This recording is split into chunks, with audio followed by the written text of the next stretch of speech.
चलिए मैं थोड़ा सा फीलिंग के साथ बोल देता हूँ। ए चंदुए चढ़ जा, ए चंदुए चढ़ जा। बुरा लगा? कितना बुरा लगा?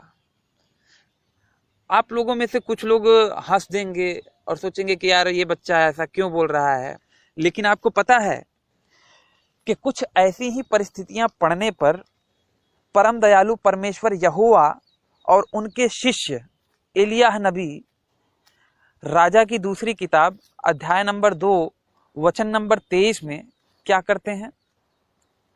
चलिए मैं आपको पढ़ के बताता हूं। नमस्ते सभी को मित्रों, वैचारिक मंथन यूट्यूब चैनल पर मैं आपका साथी आशीष चौरसिया आप सभी का हार्दिक स्वागत एवं अभिनंदन करता हूं।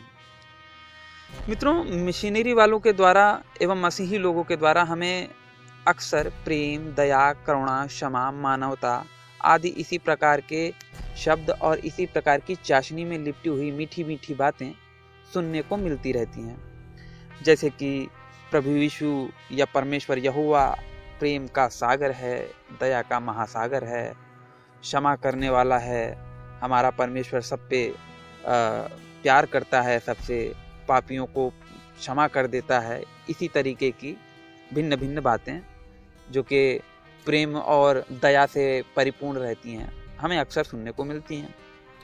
मतलब कि ये समझ लीजिए कि ये लोग इन बातों को इतना प्रेम भरी मीठी मीठी बातों को इतना चाशनी में लपेट के बोलते हैं कि सामने वाले को सुन के डायबिटीज हो जावे। लेकिन ये याद रखिएगा कि ज़्यादा मिठाई कीड़े पड़ जाते हैं।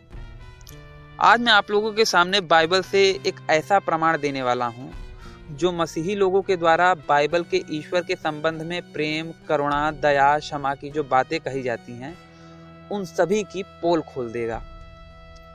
तो इस वीडियो को ध्यान से अंत तक अवश्य सुनिएगा, क्योंकि अगर इस वीडियो को आपने अच्छे से समझ लिया, मैंने जो विचार बताए हैं उन विचारों को आपने अच्छे से समझ लिया, तो उन तथ्यों को, उन पॉइंट को आप किसी भी व्यक्ति के सामने रखोगे, किसी भी मसीही व्यक्ति के सामने रखोगे, तो वो न्याय के दिन तक भी इसका जवाब नहीं दे सकता, अगर न्याय का दिन कभी आया तो। ठीक है?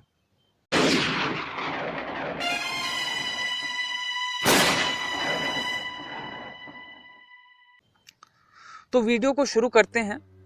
और सबसे पहले मैं आपको ये बताना चाहूँगा, आपसे ये कहना चाहूँगा मित्रों, कि अगर कोई बच्चे आपको ये कहें कि हे चंदू चढ़ जा, या फिर हे चंदुए चढ़ जा, हे चंदुए चढ़ जा, तो आपकी क्या प्रतिक्रिया होगी? जरा सोचिए। चलिए मैं थोड़ा सा फीलिंग के साथ बोल देता हूँ। ए चंदुए चढ़ जा, ए चंदुए चढ़ जा। बुरा लगा? कितना बुरा लगा? आप लोगों में से कुछ लोग हंस देंगे और सोचेंगे कि यार ये बच्चा ऐसा क्यों बोल रहा है। कुछ लोग थोड़ा सा गुस्सा करेंगे और डांटेंगे और उसको मारने के लिए ऐसा हाथ दिखाएंगे। जिनका टेम्पर और ज़्यादा हाई होगा तो वो लोग कान पकड़ के ऐंठ देंगे।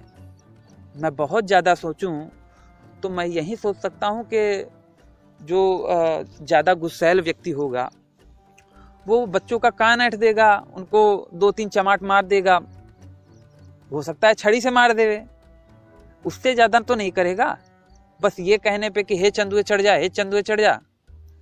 लेकिन आपको पता है कि कुछ ऐसी ही परिस्थितियां पड़ने पर परम दयालु परमेश्वर यहोवा और उनके शिष्य एलियाह नबी राजा की दूसरी किताब अध्याय नंबर 2 वचन नंबर 23 में क्या करते हैं? चलिए मैं आपको पढ़ के बताता हूं। वहां से वह बेतेल को चला। जो एलियाह नबी था वो बेतेल को चला। वहां से कहां से? वो प्रभु का प्रचार, वो परमेश्वर का प्रचार करने गया था, परमेश्वर की दया और महिमा का प्रचार करने गया था। तो वहां से वो बेतेल को चला और मार्ग की चढ़ाई में चल रहा था कि नगर में से छोटे लड़के निकलकर उसका ठट्ठा करने लगे और कहने लगे, हे चंदुए चढ़ जा, हे चंदुए चढ़ जा। तब उसने पीछे की ओर फिरकर उन पर दृष्टि की और यहोवा के नाम से, याद रखिएगा, ध्यान दीजिएगा, कि यहोवा के नाम से उनको श्राप दिया, तब जंगल में से 2 रीछनियां अर्थात भालू, फीमेल भालू, तब जंगल में से 2 रीछनियों ने निकलकर उनमें से 42 बच्चों को फाड़ डाला। ठीक है, 42 बच्चों को फाड़ डाला। परमेश्वर दया का सागर है। हालेलुया। अब जरा आप सोचिए मित्रों कि अबोध बच्चों की नादानी के कारण क्या उन्हें इस प्रकार का प्राणदंड देना उचित था, वह भी उस व्यक्ति के द्वारा जो परम पिता परमेश्वर के प्रेम, महिमा एवं दया, क्षमाशीलता का प्रचार कर रहा था। और स्वयं जब उसने उसके आदेश पर, उस व्यक्ति के आदेश पर तुरंत जो परमेश्वर यहोवा हैं, बिना सोचे समझे तुरंत उसके हुक्म की तामील कर रहे हैं। ये नहीं देख रहे हैं कि वो उचित है या अनुचित है। उन मासूम बच्चों को मारना, 42 बच्चों को मारना उचित है कि अनुचित है, ये सब यहोवा नहीं देख रहे हैं, जो कि परम ज्ञानी हैं, परम क्षमाशील और दयावान। वो ये सारी चीजें नहीं देख रहे हैं। वो डायरेक्ट बच्चों को मरवा डाले। मरवा भी नहीं डाले, वहां पे जैसा कि शब्द आया है फाड़ डाला, तो उन्होंने बच्चों को फड़वा डाला, मतलब चीर डाला भाई, हैं, फाड़ डाला। अच्छा, अब यहाँ पे एक सवाल और है कि 42 बच्चे जो मारे गए, क्या उन 42 बच्चों ने एक साथ कोरस में बोला था एलिया नबी को, ए चंदुए चढ़ जा, हे चंदुए चढ़ जा? मुझे तो नहीं लगता कि भैया कोरस में एक साथ बोला होगा। कुछ बच्चों ने बोला होगा, जिसके कारण उन्होंने पूरे 42 के 42 बच्चों को मरवा डाला है? और यहाँ पे गौर करने वाली बात यह भी है कि जो 2 भालू निकले, जो 2 फीमेल भालू थी, वो आई और वो बारी बारी से ही बच्चों को फाड़ रहे होंगे। एक साथ तो हमला कर नहीं सकती थी। अब बच्चे इधर उधर भाग रहे होंगे। आप उस दृश्य की कल्पना कीजिए, बच्चे इधर उधर भाग रहे हैं। वो 2 भालू पहले तो 2 बच्चों को फाड़े, उनके शरीर से रुधिर की धाराएं बह रही होंगी, वो चिल्ला रहे होंगे, चीख रहे होंगे। फिर से दोबारा 2 बच्चों को फाड़ी, 4 बच्चे चले गए और वो भालू फिर से बच्चों को दौड़ा रहे हैं।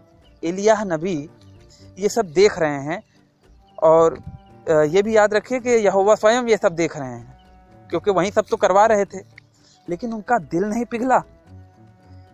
कितने बड़े अपराधी किस्म के व्यक्ति होंगे। इनको तो अच्छा इंसान भी नहीं, भगवान क्या या फिर नबी क्या, इनको तो अच्छा इंसान भी नहीं कहा जा सकता। मतलब 42 बच्चे बारी बारी से मार रहे थे वो लोग, भालू लोग, और परमेश्वर यहोवा का दिल नहीं पिघला, और उनके भक्त, उनका दिल नहीं पिघला। परमेश्वर यहोवा दया का महासागर है।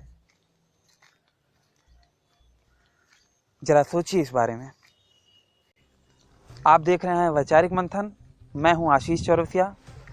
इस वीडियो को अंत तक देखने के लिए आप सबका बहुत बहुत धन्यवाद। नमस्ते जी, जय श्री राम, जय मां भारती।